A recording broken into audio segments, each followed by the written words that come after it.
I'm Jake Bruton, and today on the Build Show, we're going to talk about doors, door swing, how we know what it is, and how we decide which way it's going to swing. Let's do it now. Okay, so we are at a basement renovation project, and this is day one. We had our coring and cutting company cut out some concrete. We're going through making framing lists, making all of our materials lists, and because of the environment that we're in today with building, we're also going to order interior doors today. So let's talk about interior doors. Let's talk about it in the sense of renovation, and let's make some decisions here. So number one, doors down here are going to match the doors upstairs. I think it's a 5-panel or a 6-panel. They're existing, so we're going to match the same thing. There's even one behind us over here at the bottom of the stairs. So they got to be the same, or we got to replace that one. So they're all going to match. So that's an easy detail that's figured out for us. That's set by the existing house. Casing is the same way. We're going to have the same casing. So in this instance, this environment is framed already. We may have done some things differently down here in the thought of doors, but let's talk about what they've done and why we might change it. This opening right here, this is a little hallway leading to a bedroom. This hallway is a good, strong width. Like, I like the 4-foot wide hallway. It feels inviting. It's only like 8 feet deep, 10 feet deep.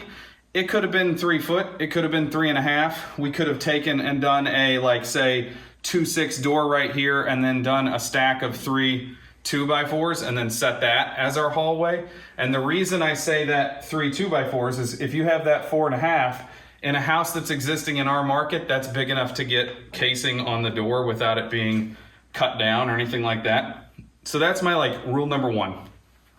We need 4.5 on either side of the door. That way we don't have any slivers. That does change some things from time to time.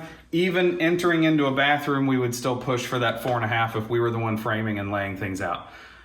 These are little rules that you come up with over a lifetime of dealing with cutting down trim or having trim that butts all the way to a piece of drywall where it's like, what the heck are we doing there? It doesn't even look like there's a drywall inside corner there. We want you to know that it's there. We want that little sliver of paint. We want that piece of casing. So that's number one. We're rough frame now. We have to live with what they have. In fact, the bathroom that's adjoining us right here doesn't have that 4.5, and we will have casing cut down. And even worse, we'll have casing cut down on 2 sides because there's a door going into a linen closet. Let's talk about choices now. Now that we're in frame, we get to decide which way the door swings. And that's most of the time intuitive, but there are some times when it's not. So this bedroom, there's a 2-foot offset in the wall right here, but this wall keeps going. So I'm gonna say the door's gotta swing open. It's gotta go against whichever wall impedes traffic the least.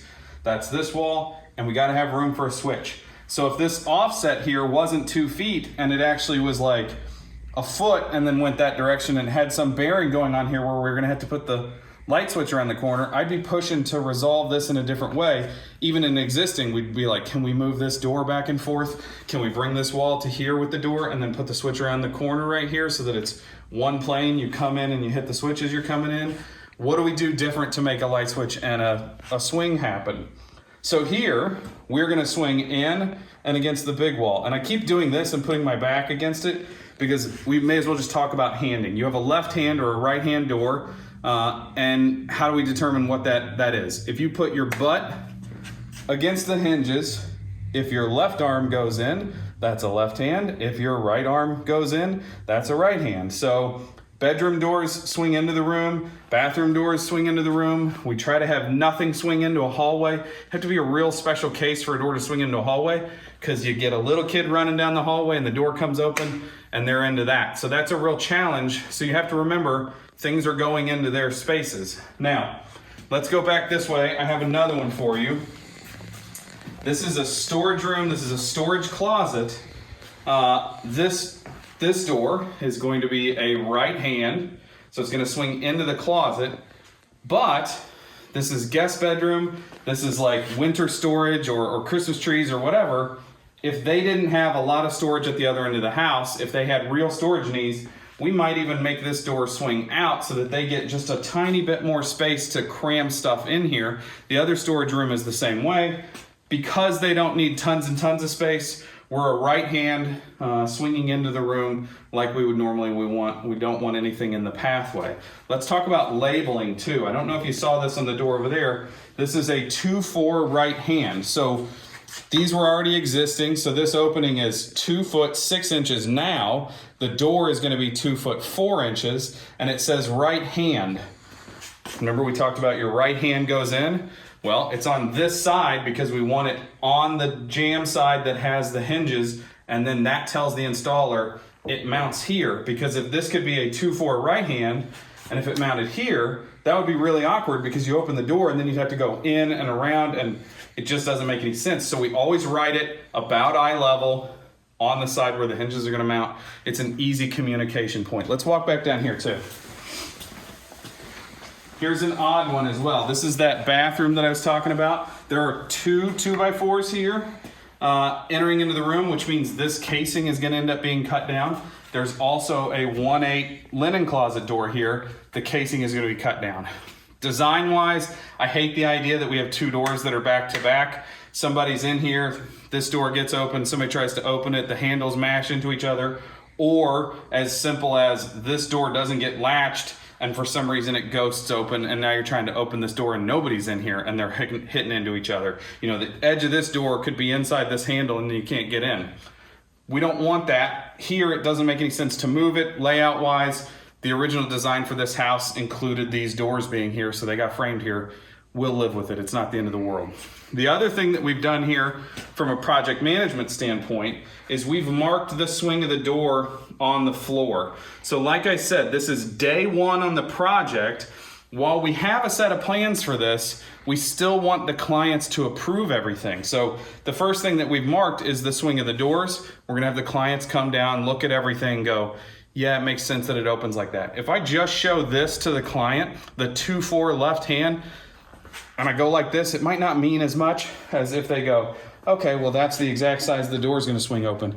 And you can see, if I show it one more time, the dot at the end of our line, I measured that specifically so that that's actually the swing of the door. That's actually the distance that the door is gonna go in. I also didn't draw the little 1/8 door right here because I don't want a bunch of lines on the floor that are gonna get confusing. The swing of that door is automatic. There's only one choice. Here's the only choice where we talked about this door swinging into a hallway.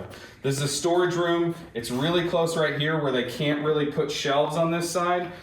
The entirety of the space opens up out into the living room.